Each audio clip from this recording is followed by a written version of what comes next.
കൊല്ലത്തെ വെള്ളരി ഞങ്ങൾ വിളവെടുത്തിരിക്കുകയാണ്. കുറച്ചുള്ളൂ കേട്ടോ. വെള്ളരി ഞങ്ങൾ കടയിൽ കൊടുക്കാനാണ്. ഇത് കുറച്ച് ഡാമേജ് ഉണ്ട്. ഡാമേജ് ഒന്നും ഞങ്ങൾ കൊടുക്കില്ല.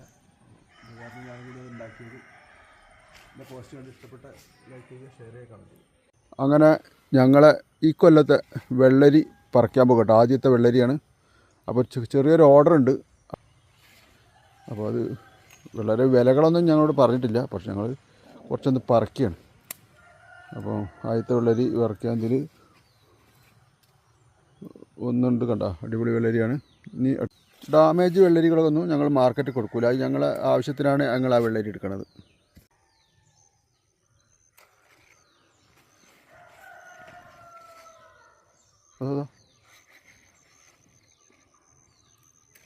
ഇതാവുന്നതോ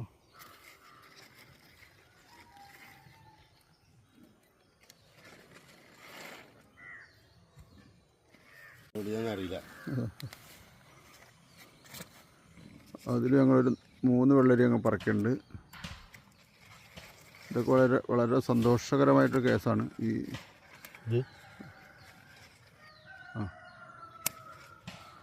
ഇത് പുറത്തേക്ക് വെച്ചു. ഇതല്ല, അങ്ങനെ വെള്ളരി അത്യാവശ്യം പറിക്കാണ്ട്. വെള്ളരി ഞങ്ങൾക്ക് ഫാൾട്ട് പറ്റിപ്പോയെന്ന് വെച്ചാൽ വെള്ളരി വലിയ തടാക്കി പോയി. വലിയ തടാക്കുമ്പോൾ എന്താ വെച്ചാൽ നനയ്ക്കാനൊക്കെ വലിയ ബുദ്ധിമുട്ടാണ്. ആ കയ്യിൻ്റെ അപ്പുറത്താക്കണം. നനയ്ക്കാനൊക്കെ വലിയ ബുദ്ധിമുട്ടാണ്. നമ്മൾ വെള്ളം തോനെ പാരണം വലിയ തടാകുമ്പോൾ. അപ്പോൾ അത് അങ്ങനെ ഒരു പ്രശ്നമാണ്. ഇനി അടുത്തതിലൊക്കെ ഓരോ ഞങ്ങൾ വെള്ളരി പാടത്ത് ആദ്യമായിട്ടാണ് ഞങ്ങൾ ഉണ്ടാക്കണത്. ഞാൻ കുറച്ചൊക്കെ ഉണ്ടാക്കിന് ആദ്യം. പക്ഷെ ഇപ്പോൾ ഈ കൊല്ലം ആദ്യമായിട്ട് ഉണ്ടാക്കണതുകൊണ്ട് അതിൻ്റെ ഓരോ ഫാൾട്ടുകളൊക്കെ മനസ്സിലാക്കിക്കൊണ്ടിരിക്കുകയാണ്. അത് കുറച്ചുകൂടെ. അപ്പോൾ അങ്ങനെ ഞങ്ങളിന്നൊരു 15 കിലോ വരെ വെള്ളരി ഞങ്ങളിന്ന് പറിച്ചിക്കണ്. അപ്പോൾ ഒരു ഷോപ്പ് ഞങ്ങൾ എടുക്കാൻ കൊല്ലത്ത് കുറേച്ചേ ഉള്ളൂ കേട്ടോ. കാലാവസ്ഥേൻ്റെ പ്രശ്നങ്ങളൊക്കെ വന്ന് നല്ല കുത്തണുണ്ട്. മരുന്നടിക്കാത്തതിൻ്റെ പ്രശ്നങ്ങളൊക്കെ ഉണ്ട് വെള്ളരിക്ക്.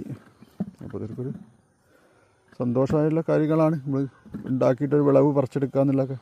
ഇപ്പോൾ കുഴിച്ചിട്ട് 45 ദിവസം നമുക്കിത് കായ ഏകദേശം പറിച്ച് തുടങ്ങാം. ഡേറ്റ് കറക്റ്റ് ഞാൻ വെച്ചിട്ടില്ല. എന്നാലും ഒരു 45 ദിവസമൊക്കെ ആയിട്ടുണ്ടാവും പറിക്കാനുള്ളത്. പല രീതിയിലും പല നാട്ടിലും പല രീതിയിൽ. ചിലർ ഏരാക്കിയിട്ടാണ് ഉണ്ടാക്കുക. ഇത് നനച്ചിട്ടില്ല അല്ലേ? നനച്ചിട്ടില്ലേ? അപ്പോൾ ഇവിടെ ഞങ്ങൾ തടത്തിലാണ്. അത് തടം ഒരു ഫാൾട്ട് പറ്റി കഴിഞ്ഞാൽ തടം വലിയ തടമായിപ്പോയി. അങ്ങനെ ഒരു പ്രശ്നം ഇതിന് ഞങ്ങൾക്ക് വന്നു പോയതാണ്.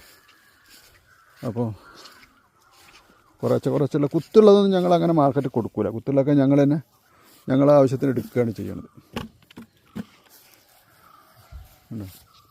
ഇതൊക്കെയാണ് ഇവിടെയൊക്കെ കുറേശ്ശെ പറിച്ചാൽ ഒരുവിധം മൂത്തത് പറിച്ചാലേ നമുക്ക് പിന്നെയും